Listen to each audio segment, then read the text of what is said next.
Ayun. Ah,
Okay, um, we are now live.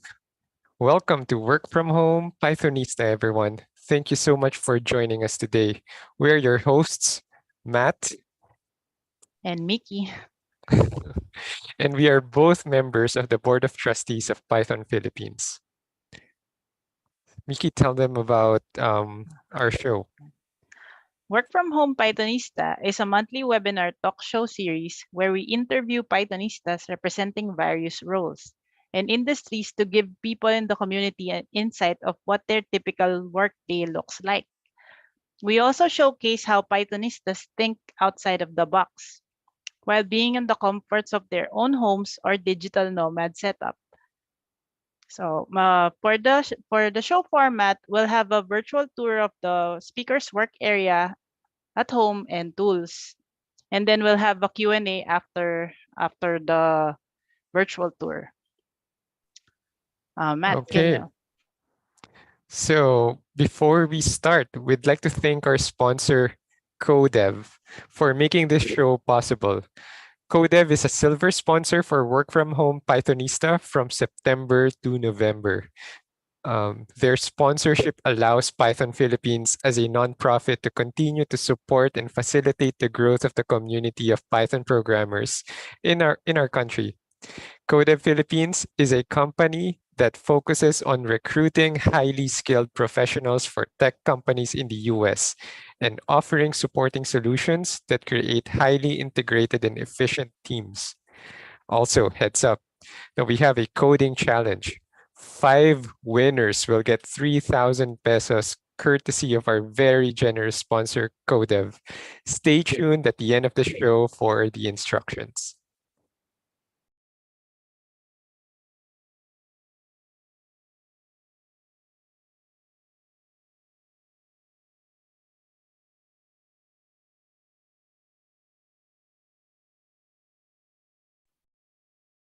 So our speaker for today is Mathew dela Cruz. So yung Matthew niya is single T lang, take note. Then Ted is a software engineer at Bukas.PH. He previously worked at freelancer.com and YOYO Holdings. Python has been his go-to programming language for many years. He believes in the principles of a boring tech stack, tried and tested technologies that get things done. So yung hindi nakalagay dun sa profile niya is I think I've always been Ted is a close friend. I think I've always been fascinated by how ano paano niya nagagawa yung work-life balance thing niya. Kasi siguro if I can think of a software engineer na parang hindi nawawalan ng work-life balance, si Ted yun. Parang yun yung ano ko. So Matt, next. Alright. Actually, I remember nung nag-isip tayo nung sino yung pwedeng susunod nating guest for the show. I also thought and remembered about Ted. So, parang parang maganda siyang representation of someone who's like a work from home Pythonista who's been doing really well. So yeah, I mean, without further ado, let's welcome Ted. So Ted, the floor is yours. All right, thank you. Okay, so let me share my screen.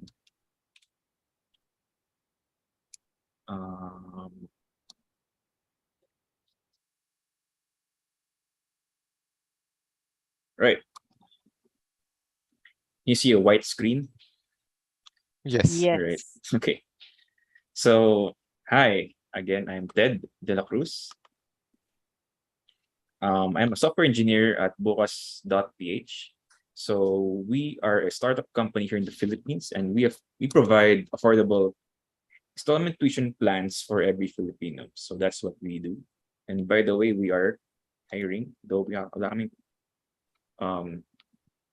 tech openings right now, but you can check it out. So yeah, so there. All right. Hold on. Bagal naman. My programming journey. So when I was younger, I liked playing computer games like Counter-Strike, Warcraft, Red Alert, the works, Final Fantasy. So I took a BS Computer Science course because I wanted to make video games. But then during college, I failed Compro 2, computer programming 2 because I played too much Dota. So back then we had to go to other villages at their computer cafes to like compete with kids half our age and then take a beating. So yeah, I failed Compro 2. So yeah, but then I realized that I actually like programming in the middle of college. So that's a good thing. So I realized my real passion for programming when I volunteered to code our student council election web application. So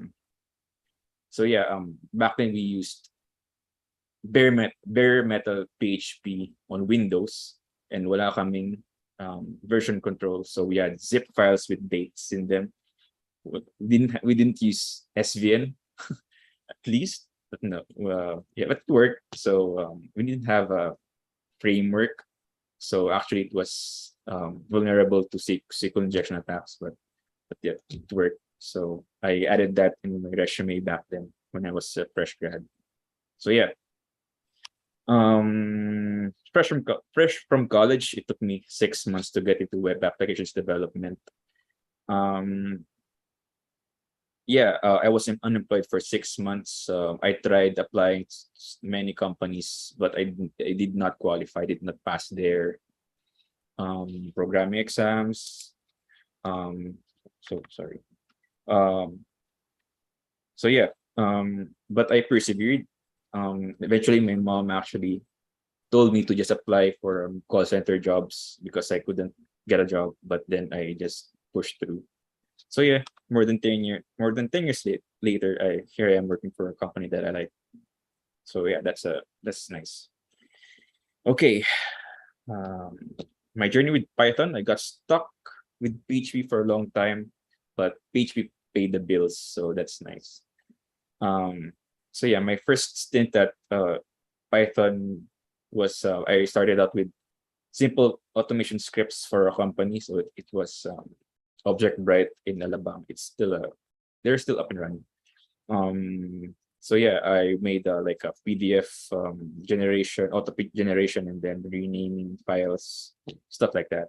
And I realized that Python is such a cool language. Then back then there were some small meetups on Python. I see the community growing slowly. And so yeah, during my tenure at YOYO Holdings, I spearheaded a project to migrate our Perl code base to Python or Django framework. So yeah, I used to write Perl. Okay. I can barely remember how, but I used to. And then we managed to migrate our Perl code base to Python slowly. So I remember it was an API endpoint server. So we slowly migrated the endpoints with a load balancer until everything was migrated to Python. So yeah, that was cool. So Python is still my first choice. Django, in particular, the web application is still my first choice for production web applications because it simply works and it's production tested, and it's not difficult to hire people. Oh yeah, we migrated from Perl to Python because it was difficult to look for talent that are willing to learn Perl. So yeah, it was a good move, I think, for us when we migrated to Python. So yeah, Django just works. All right, so I consider myself as a 1x engineer. So there's a 10x engineer, which are the hardcore guys who maintain open source libraries and stuff. But no, I'm not like that. Um, I don't have particularly interesting open source contributions. I don't. I'm not a founder of a tech startup, but I get the job done. That's what I mean. So yeah, you can check out this link, 1x Engineer. So I try to maintain a healthy work-life balance. Outside the work, I try not to code. Before I considered myself a 10x engineer, I tried to compete in hackathons by myself. And I tried to make my own framework in PHP. Those were the things that I did when I was a 10x engineer. But then I realized there's more to life than hacking and coding, whatever. So yeah, I didn't have particularly interesting open source contributions, but you can check my GitHub if you want. Okay. I am an advocate of boring technology or boring tech stack. I first heard about this from our VP of Engineering, Jesse Panginiban. And yeah, he advocated to us that we use tried and tested technologies that just works. We don't have to dive into shiny new tools because there's something new, a crazy new language and stuff. The good thing about boring tech is if you Google stuff or problems that you encounter, you can see countless Stack Overflow entries on Google, right? So with that, you can your company can ship fast and you can fail fast, which is important with startups. You can easily experiment things and roll back changes if you want to. Django is particularly good at this because you can easily roll back migrations, right? So, and yeah, as for talent, you can easily hire people, easily onboard them. So that's a good thing. Okay, what my typical day looks like. I typically wake up at 8, so I have breakfast. I try to read. I've been reading Staff Engineer. So yeah, 9 a.m. I workout or at least do stretching on my non-workout days. Working out has been the best thing that I've done to myself because it gives me energy for the day, it wakes me up, and it gives me a mood boost. So if there's anything that I can encourage to you guys, try putting your workouts at the start of your day.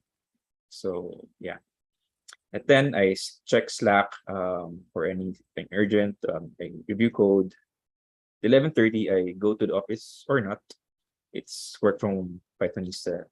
So yeah, sometimes I go to the office because I like the separation of work and home. Uh, and our office is nice. It's we work at RCBC Plaza. So yes, I try to go to the office sometimes. And then at 12, I have lunch. And then after that, 1 to 5, I do deep work, code, research, and document typical senior software engineer tasks. And at 6, I go back home or finish up work. If there's still any. At 6:30 to 9, I do whatever. I draw, play guitar, play games. And 9, I prepare for tomorrow. Prepare my gym clothes and stuff. I think this is one of the key takeaways that I learned from Atomic Habits by James Clear. If you want to maintain a habit, you have to make it visible, and you have to make it accessible. So if I've prepared my gym clothes, I've stuffed it in my bag already, and I have no choice but to go to the gym first thing in the morning. So yeah, it's one of the takeaways from that book for me. So that's how I maintain my routine. At 9:30, I sleep, but I actually just lay down at bed and watch YouTube until I get sleepy. Okay, here's my work from home battle station. So on the left, that's my favorite guitar. That's a Fender CD60 Dreadnought, which I have had for 10 years. And then my laptop is a Asus Zephyrus G15. I'm on Windows, but I've been on Mac for 5 years before that. So I also have a 8-bit Do controller for my PlayStation emulation that I play sometimes. I've been playing Final Fantasy 9 actually. I have my keyboard. Oops. Let me show.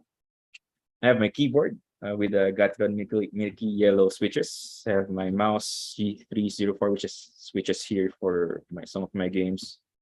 My trusty 20-inch monitor that I've had for maybe 5 years.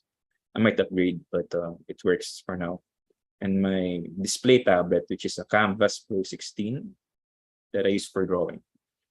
And for my monitor setup, so usually have browser or Slack on my laptop screen. I have my VS Code on my largest screen, and I have my terminal full screen on my other screen.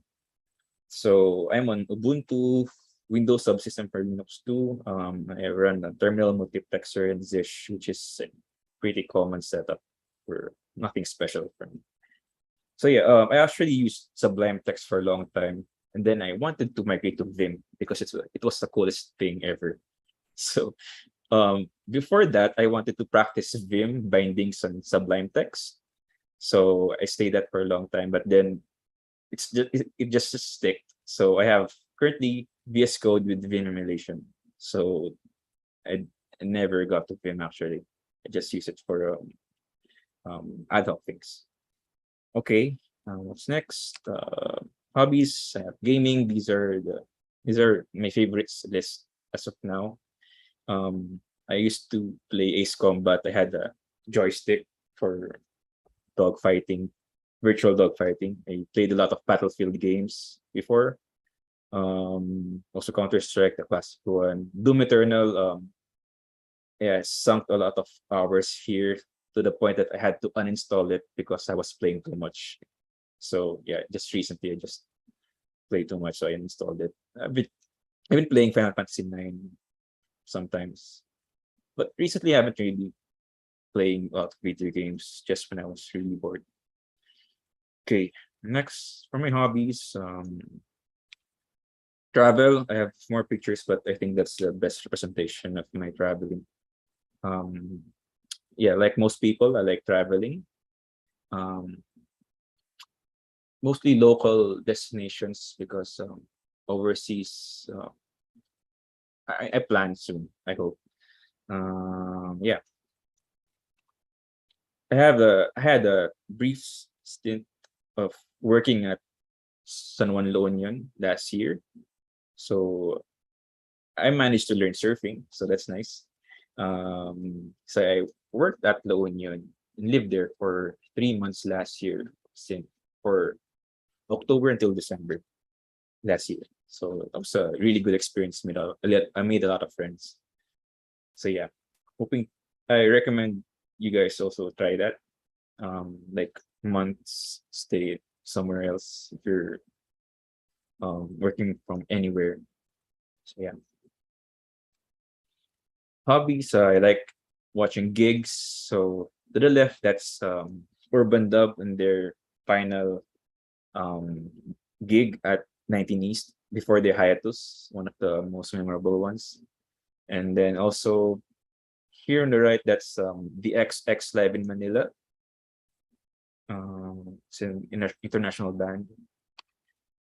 On the left, that's Ben and Ben back in 2017 when in Zambales, they weren't particularly popular yet. There were like rising artists.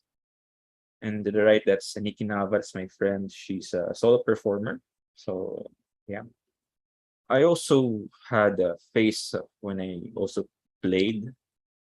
So yeah, I played in bands before. Um, that's my band before. It was a fun time, and I also played at weddings before. So yeah. Um, this is my gear. To the left, that's my pedal board. To the right, those are my guitars. Black one, that's I used to play metal, and then I had a Epiphone, Les Paul, Fender Stratocaster, and my two acoustic guitars. That's actually a outdated family picture because I have a bass guitar now and a cajon actually. So I haven't been playing much. I'd like to get back to it. Mm, I like cooking. So yeah, I had to take pictures sometimes. I just use an induction cooker, oven toaster. Now I have an instant pot. Next, I want a hand blender. Um, so yeah, I also like biking. Yeah, what's this? My bike's in Laguna, but I'm in Makati now. I'd like to take my bike here, but I don't know where to put it. So yeah. I also draw comics. This is the very first comic that I made, and surprisingly, it took off. And it was yeah, I was surprised. I was overwhelmed by the reaction of of people. You can check it out, Pande Comics, because like Pandesal and Pande Comics. So that's how I named it, which is stupid. Um, so yeah. Then later on, um I wanted to like take on a more mature art style. So I made the new one, which is Indio Comics, which is more like a grayscale kind of thing. The art style is very, very different. So yeah, you can check it out, Indio Comics. Um, these are just stupid thoughts that I have a list of stupid things that I want to draw. So yeah, what's this? I haven't updated my comics for a while because I'm working on something bigger, like an overarching kind of thing. So here, this is my latest work. Yeah, And in that link, I've uploaded it somewhere. It's a draft of how it would look like. So yeah, that's what's going on, and that's what I've been working on in my free time. Just, animated comics. So yeah, you can check it out if you want, but it's a draft, so don't expect too much. All right, now what's next? So yeah, here's a picture of our dogs. Ooh, doggy. Yes, that's two Labradors and a Beagle. So from the left, that's Bruno, Skips, and Chacha. So yeah, they're in Laguna with my family. All right, so I think that's it for me. Thank you. Thanks, Ted. Thank you. Meron nag-joke dito kanina nung pinapakita mo yung yung work desk. Does that light bulb light up if you have an idea? Saan yung ganun? Pwede mong sagutin, pwede rin hindi. Joke lang yun. Wow, awesome. Nakakatuwa yung Sobrang yung nag-enjoy ako sa presentation. yeah, tsaka yung Thank you. variety ng hobbies ni Ted. Parang, Yeah, it's still. I think kailangan natin ng creative outlet, whatever form. I encourage people to take on drawing or painting or whatever. You don't have to be good at it. Just do it. Masabi ko. cool. Meron pang isang nakakatawang reaction. Binabasa ko lang muna yung mga reaction na. Kanina yung pinapresent ni Ted yung schedule niya. May nag-react din na kasi yung may time doon yung do whatever yung nilagay mo. Nag-react siya ng I like to do whatever too.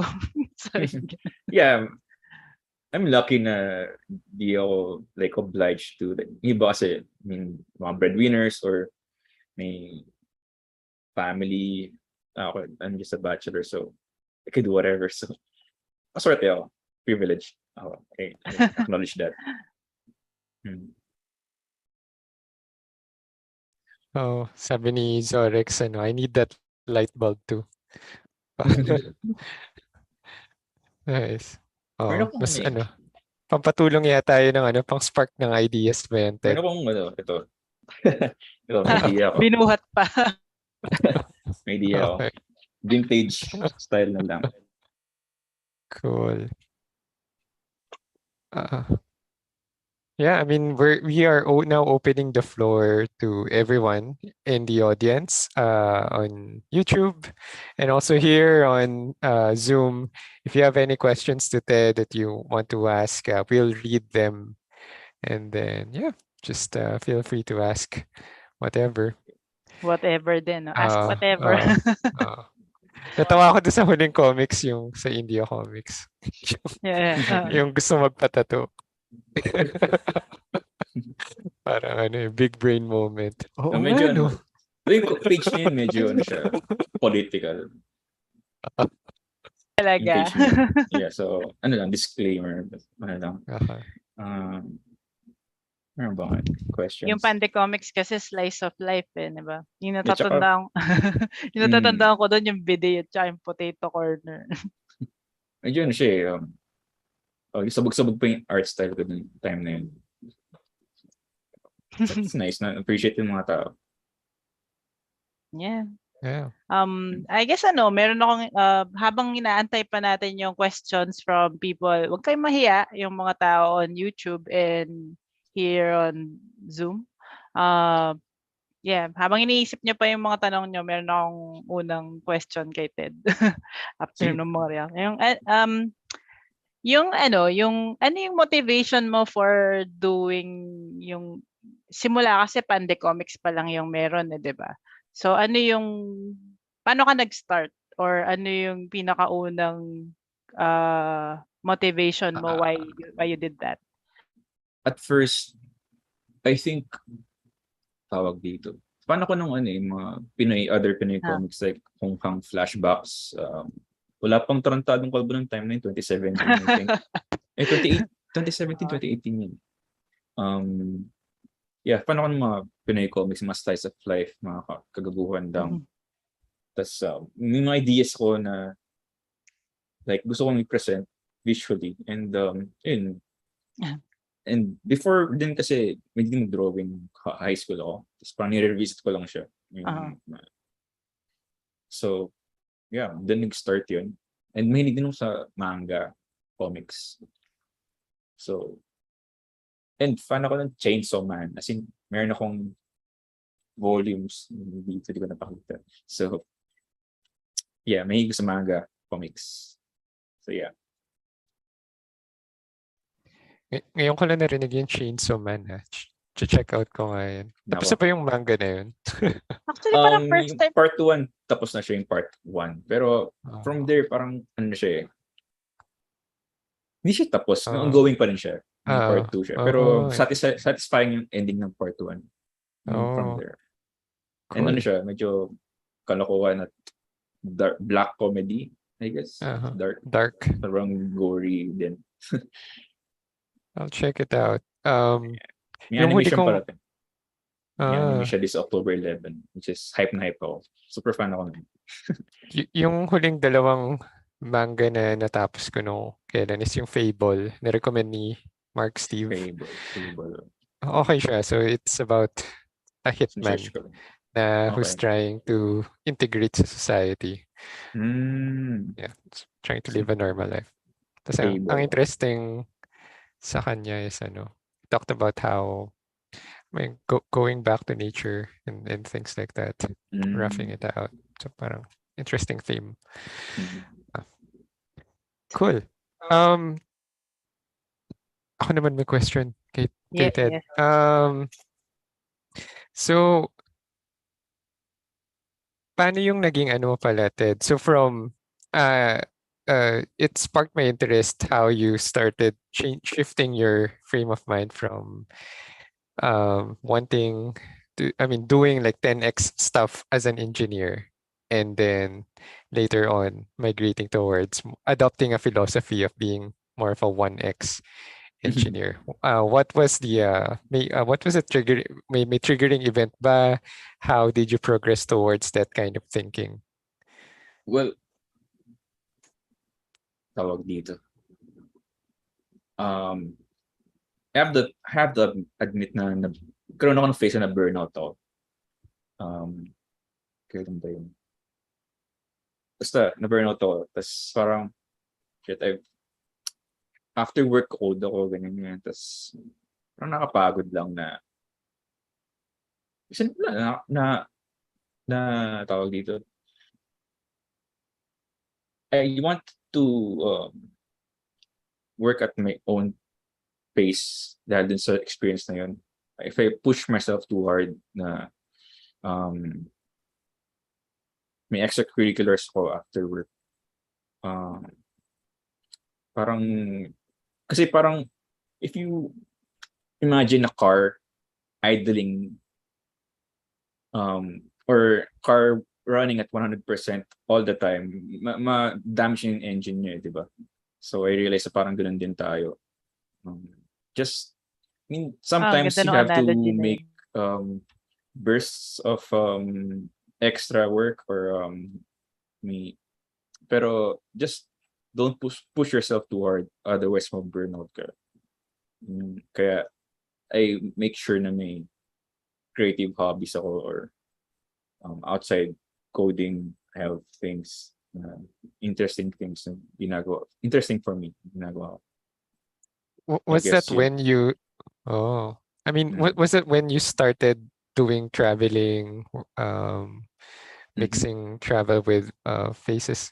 Naalala ko kasi before, parang at least yung impression ko lang after nung stint ninyo ni Lamiki sa freelancer, I think even nandun pa yata kayo sa freelancer na time na yun. May mga times that you work and then you have periods na parang you just go to La Union, yung madalas mo kang puntahan. Yeah, actually. So was that when you started doing that nung na-burnout ka? Yeah, I guess. I think traveling din kasi gives you perspective when you meet people, when you meet other cultures, gives you perspective on things that you familiar to you, tas parang makita mo yung impression ng iba or ano, I'm not sure kung na-explain ko na maayos, pero yun yung yeah, basically yun. Hindi ko siya Articulate. ma-articulate properly. Maybe siguro, maybe hindi ko siya iisip masyado rin, like kung bakit. I just do. Okay. It's just something that you just did. Parang it felt something. It just felt something that you had to do. Yeah, exactly. Okay. So hindi ko siya I ma-explain get kasi I don't really think why. I just do it. I get it. Yun yung philosophy ko, I guess. Okay. Cool. Yeah. Oh, Mickey, may mga questions yata na dito from a few audience. Ako naman yung let's mag-a-ask. pick them Pero up. before I ask the question, merong nag-react dito. Si Zorex ulit, sabi niya, I checked your page. Umabot dito sa friends ko sa Rizal yung isa mong post. I think he's referring to Pande Comics. Dami kong mutuals na like ng comics na yon. Hindi ko alam kung anong particular episode, pero yon. Layo na narating ng comics. Thanks, I guess. Then yung question is, oo nga eh. Actually, sige, ito muna ang question. How do you get into both liking music and art?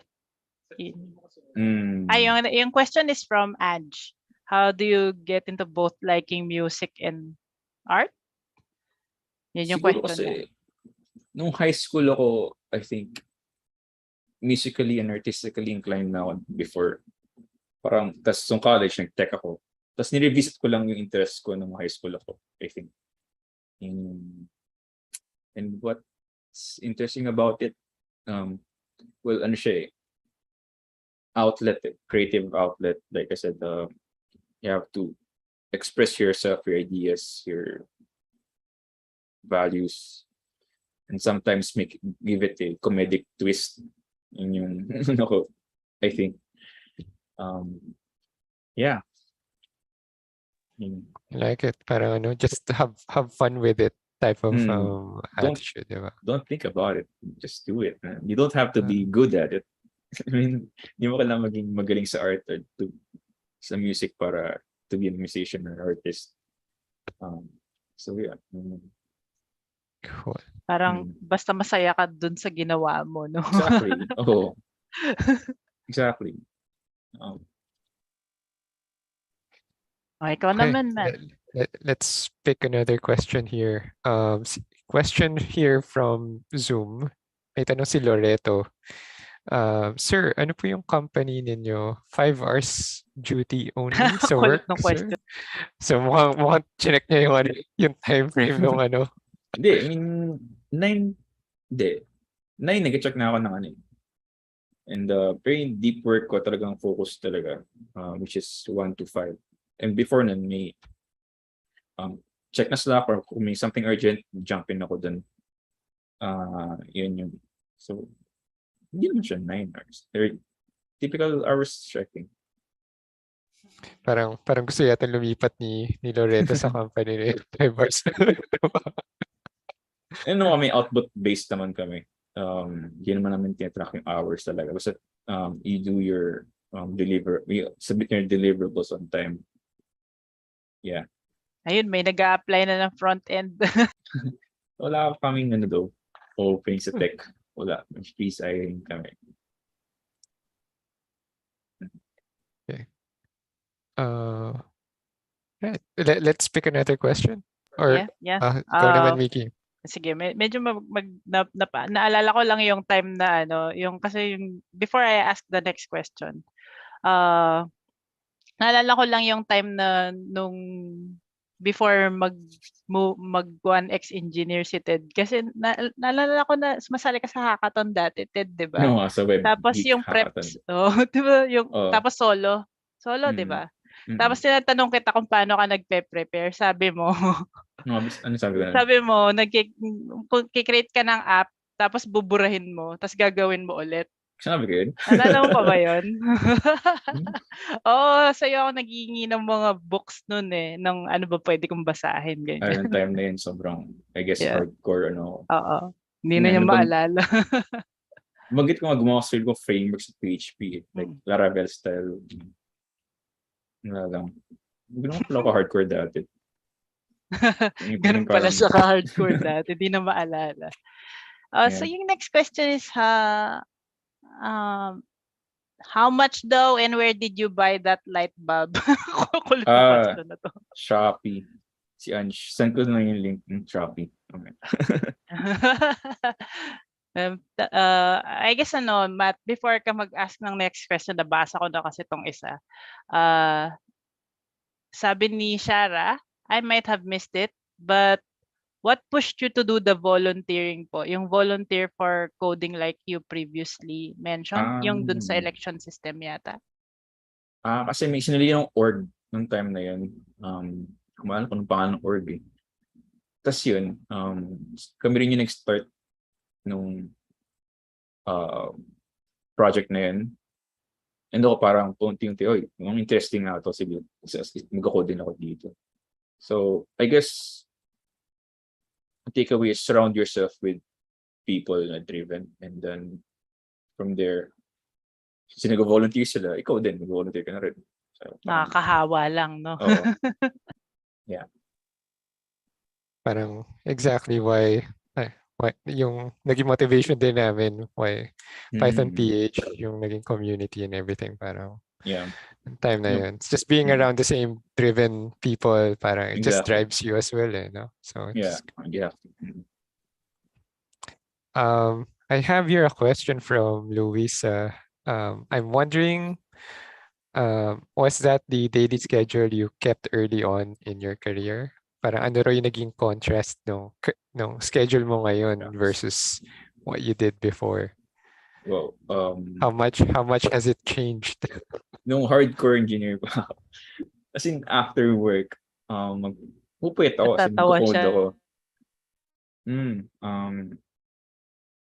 Naalala ko pero matagal na yun eh.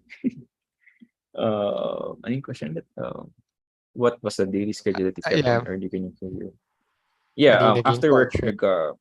sin stay ako sa coffee shop, work ako, and may times na parang gusto ko sobrang cool ng workspace ko na gusto ko Ubuntu, tas may i3 window manager ko na ganyan.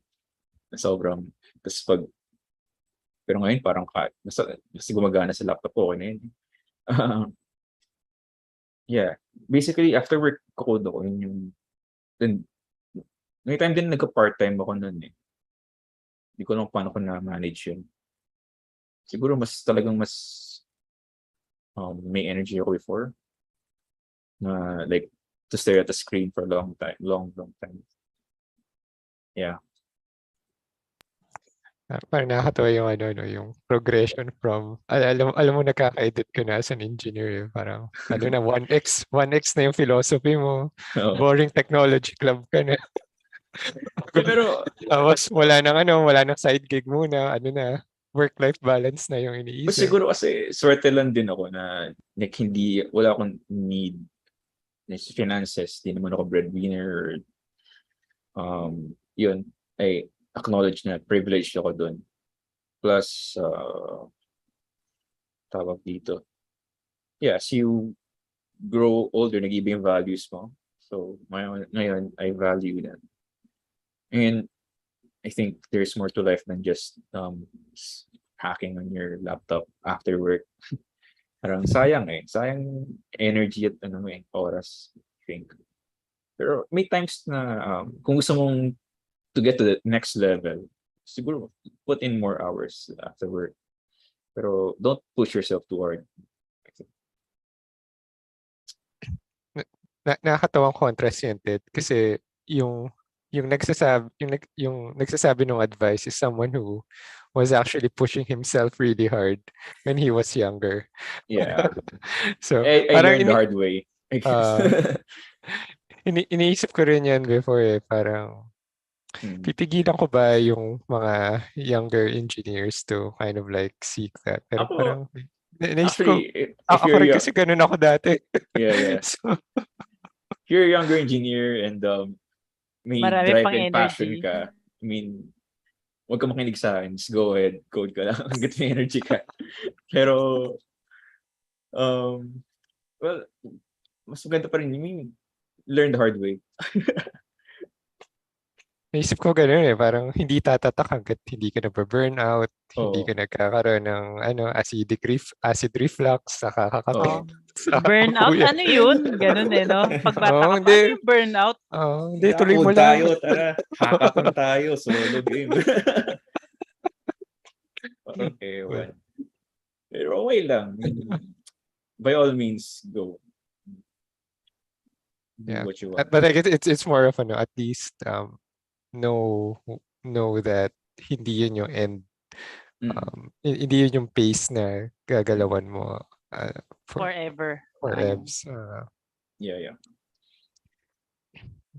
Okay, Mickey, ikaw ba? May question ka or any thoughts that you want to share naman from... Yeah, babasahin ko yung question from Allison. But before I do that, I guess magko-comment lang din ako para for the other people who are listening. Na siguro yung about dun sa don't push yourself too hard. Tapos sabi rin ni Ted na pero kung marami ka pang energy pag bata ka, by all means gawin mo. Kasi I guess hindi ka rin makakarating dun sa point na may ka na, yung may bandwidth ka na and enough skill na naipon and experience na naipon para efficient ka na sa trabaho mo. Kung hindi mo pinush yung sarili mo nung bata ka pa. Lalo na kung may gap pa. I think ako, marami akong gap nung bata pa ako. Kung sino tinatanong ko. Sana yun si Ted. Yeah, I guess yun. Yun lang yung sasabihin. Then, tawa ako nagtawa dito sa dito sa episode na to. I guess yung next question is from Allison. Do you have any specific tips to protect your time? Like using productivity tools and apps to manage your time? Productivity tools, ano ba? Note-taking, I use Obsidian. May Vim emulation kasi siya. Productivity tool. Meron ba akong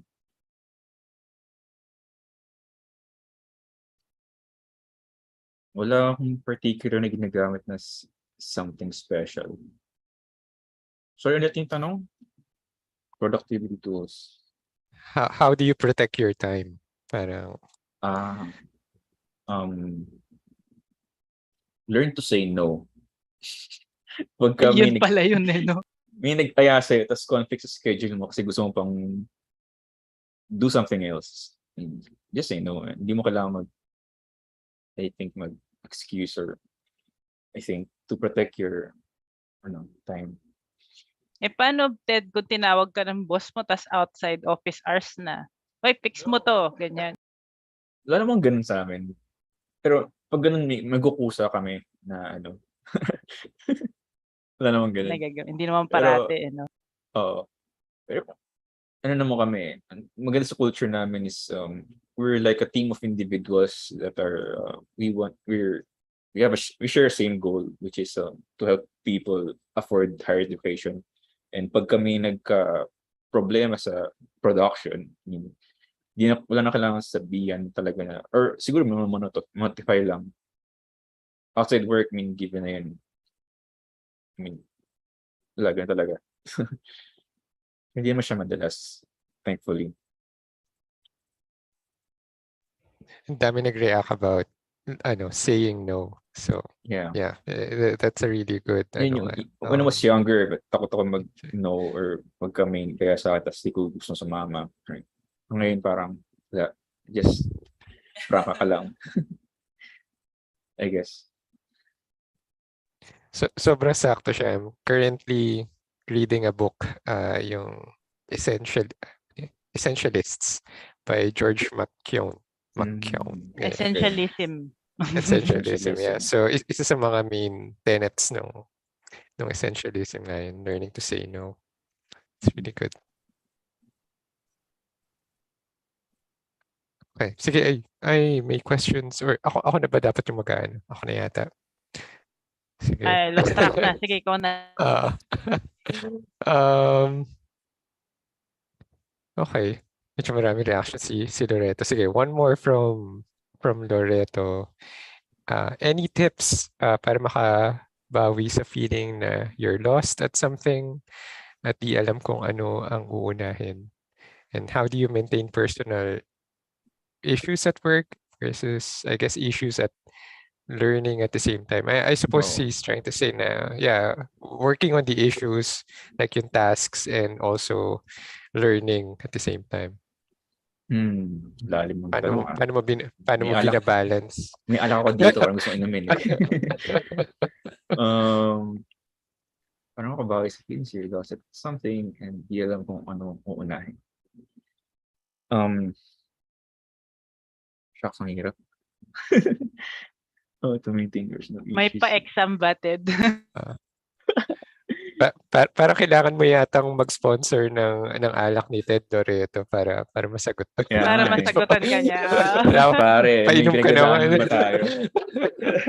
May hint naman dun sa isa sa slides niya na Red Horse yung favorite niyang beer. Mura pa.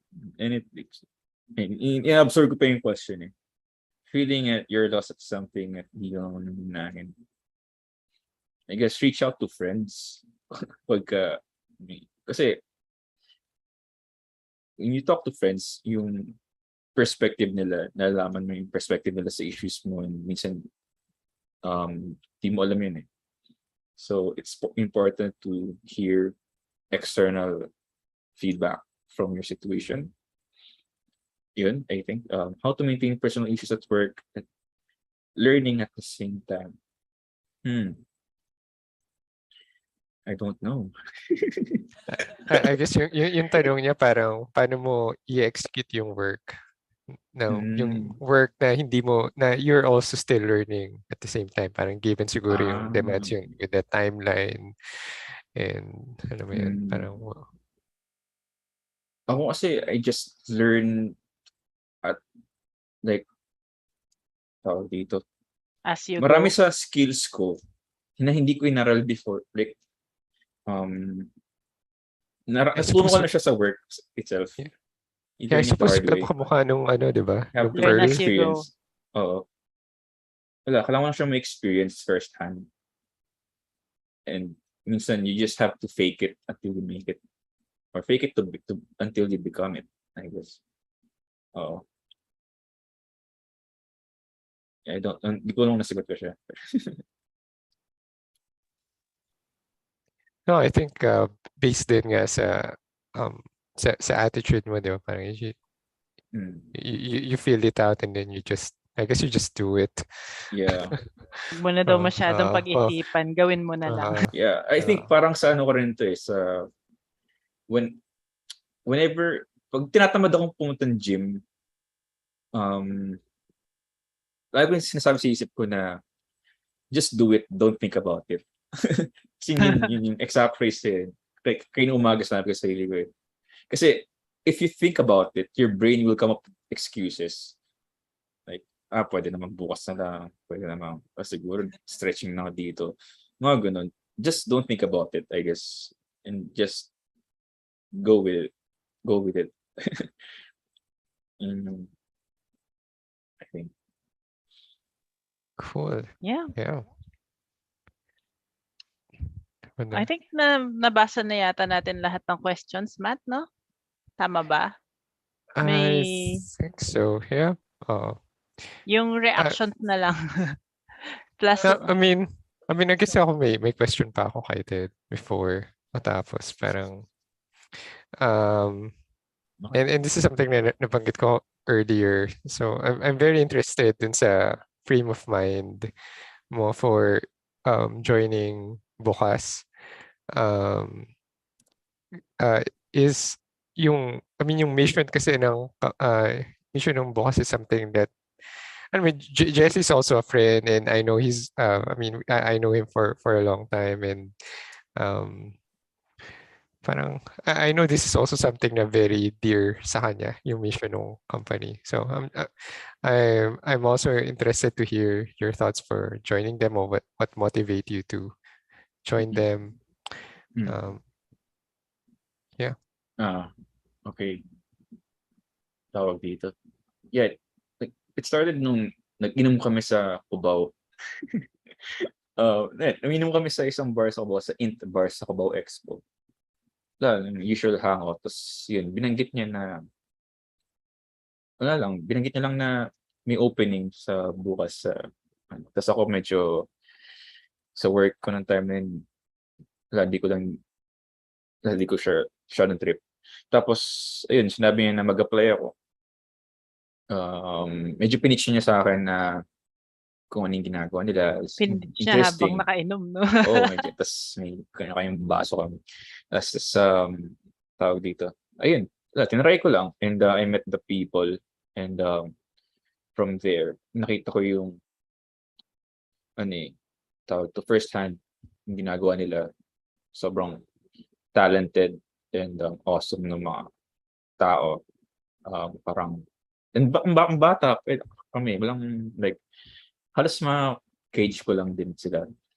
Which is nice. Kahit yung CEO namin, medyo slightly older lang siya. Tapos, parang, nakita ko yung drive. And most importantly, nakita ko yung, um, may mga natutulungan din kasing company. So, sabi ko, mukhang okay to. And from there, nag-apply na ako. I think, darating din sa point na gusto mong, you want to work on something bigger than you. And well, thankfully, ako, like I said, bachelor naman ako. Wala akong binubuhay or di ako breadwinner. So, I can afford na di hindi kasing taas ng mga US companies siguro yung pay, pero meaningful yung work eh. So, yun, from there, nag-apply ako. Eventually, ito, 3 years. Longest tenure ko sa isang company actually. Oh, More than 3 wow. years. And hopefully, more than that. Yeah. Yun. I hope nasagot ko. cool. May question si Zorex dito. Paano lumakas uminom? At Sa totoo lang, 26 di na rin ako malakas uminom ngayon eh. Parang di na ako nagsabugan na parang chill lang. Mahal mo na yung atay mo, no? Ganun. Tsaka yung hangover. Tapos, Yeah. chill lang na. Inom tito na ngayon. Parang Oo. 2 bottles na lang. Tapos, mag-ninja ka na lang sa mga kasama mo. Actually, hindi ako nag-ninja. So, pag sabi ko uwi ako, di lang ako magpigilan. hindi You ninja, learn nagsabi to, ka naman eh, no? kailangan mo nang maging assertive na. Hindi ka na magpaano. Hindi, shut ka pa. Hindi, mas uwi na ako. Bahala ka dyan. As you grow older, parang marunong ka naming maging mas assertive. Diba? So, yeah. Nice. I guess one more question, there's a question here from Louisa. How did you came about to choosing software dev as your career? Any specific thing that got you interested? Kasi given yung, I guess yung yung arts and music Ano ba? inclination mo before. Yun nga, computer games. Gusto kong gumawa ng computer games nung younger ako. Pero eventually di ako nag-land sa video game industry. Thankfully, parang stressful yan. I heard stressful video game industry. Yun, medyo superficial yung reasons ko before. Pero, ayun, eventually, in the middle of college, na-realize ko na, I like programming. Second take ko ng computer programming to. Any specific thing that got you interested in it? I like that you can solve tangible problems with programming. you know, I guess. Yeah, like now, no, helping underprivileged kids Yeah. to get education. Yeah. Yeah. Well, actually about that, it's nice din na every week sa all hands namin, ipapakita kami ng mga testimonials ng mga students to like sa buong Oh, company.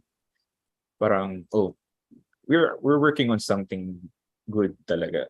So, hindi siya, ano lang, like throwaway work na yeah. may impact yung ginagawa mo. So, yeah. Marami pa rin talagang mga bagay na hindi mababayaran ng pera. Importante pa Yeah. rin.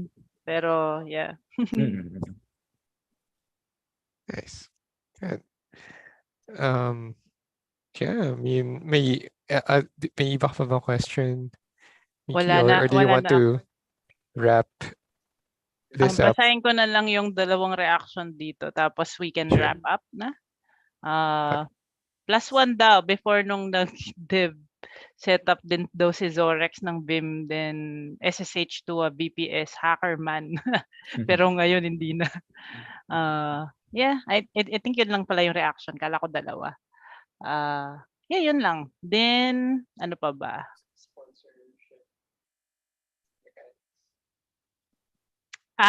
Yung pa-share muna ng slides, Matt, para mapakita natin sa audience. By the way, guys, meron palang coding challenge. Yung sponsor natin for today is CoDev. May coding challenge and meron silang pa-price na 3,000 per person for 5 people na makakakuha yata nung yung pa-challenge nila. Sayang din, 'di ba? So, eto siya, hindi niyo kailangang sagutin dito. Puwede niyong kuhanin lang yung link, ito yung link na 'yan, take a screenshot, puwede mo pa full screen, Matt.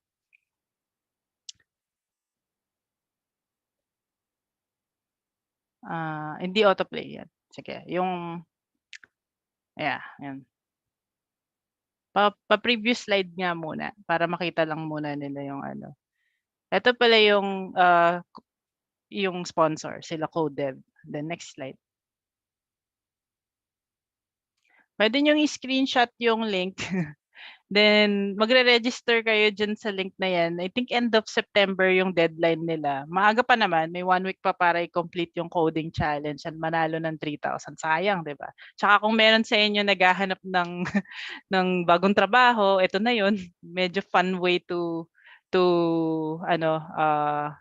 creative and fun way to apply for a new job. 'Yan, take a screenshot lang muna. Teka, tingnan ko yung link na 'yan. Yung mga bata-bata pa, sige. Yung mga bata pa, coding challenge.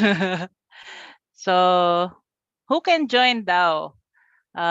Philippine-based technical talents who are up for a challenge. Python coders with 3+ years bata nga, 3+ years industry experience. Pero minimum is 3 years. I think kahit mas mahaba pa doon at 3 to 15 years of professional work experience. Excellent documentation and communication skills. You'll have more chances if you are equipped with the following skills. Strong programming skills in Python. Syempre Python, di ba? Mga Pythonistas dyan, mag-apply na. So, ability to work using Django framework. Yung favorite framework ni Ted. Experience in web development. Then, demonstrate excellent analytical and technical skills. Then, yung knowledge on SQL databases like PostgreSQL. Then, experience din in AWS technologies is a plus. Ayun, yung Python coding challenge, yung duration daw nila is 105 minutes. I think mga 2 hours yun, no? Or almost 2 hours. From August 29 to September 29. August 24 pa lang ngayon, so may 5 days pa kayo para i-complete siya. 5 winners of 3,000 pesos guaranteed pre-placement interview with their technical recruiters. Yeah, yun lang. Next slide.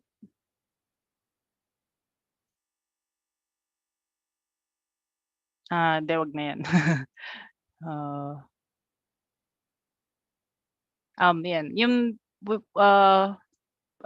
for those who who attended itong ano, kung may feedback kayo about this show, ito yung link para ma-improve pa natin tong show na to. Yeah, yun lang. Tapos ano, for the wrap up, ikaw Matt, ikaw naman dito sa ano, dun sa yellow. Oh, okay. Okay.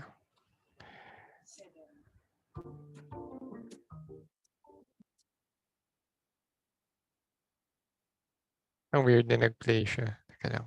Hindi ko naman siya pinlay.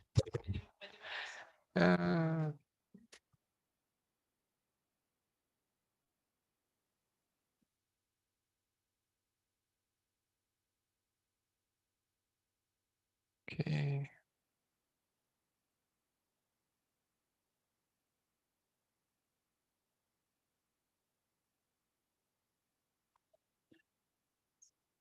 Okay. Okay. Okay, so I guess that's it for the show. So before we